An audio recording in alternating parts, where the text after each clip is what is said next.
An ice shelf the size of New York City has collapsed in East Antarctica, an area long thought to be stable and not hit much by climate change, concerned scientists said Friday. The collapse, captured by satellite images, marked the first time in human history that the frigid region had an ice shelf collapse. It happened at the beginning of a freakish warm spell last week when temperatures soared more than 70 degrees warmer than normal in some spots of East Antarctica.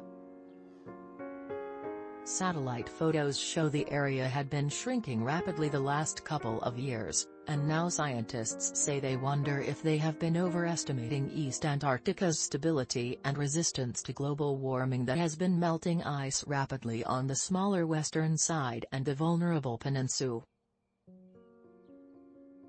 The ice shelf, about 460 square miles wide, 200 square kilometers, holding in the Conger and Glenzer glaciers from the warmer water, collapsed between March 14 and 16, said ice scientist Catherine Walker of the Woods Hole Oceanographic Institute.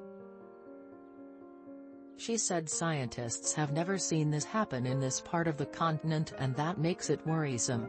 The Glenzer Conger ice shelf presumably had been there for thousands of years and it's not ever going to be there again, said University of Minnesota ice scientist Peter Neff. The issue isn't the amount of ice lost in this collapse, Neff and Walker said. It's negligible. But it's more about the where it happened. Neff said he worries that previous assumptions about East Antarctica's stability may not be so right. And that's important because the water frozen in East Antarctica if it melted, and that's a millennia-long process if not longer, would raise seas across the globe more than 160 feet, 50 meters. It's more than 5 times the ice in the more vulnerable West Antarctic Ice Sheet, where scientists have concentrated much of their research. Scientists had been seeing the ice shelf shrink a bit since the 1970s, Neff said. Then in 2020, the shelf size loss sped up to losing about half of itself every month or so, Walker said. We probably are seeing the result of a lot of long-time increased ocean warming there, Walker said.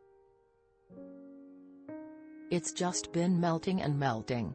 And then last week's warming probably is something like, the last straw on the camel's back.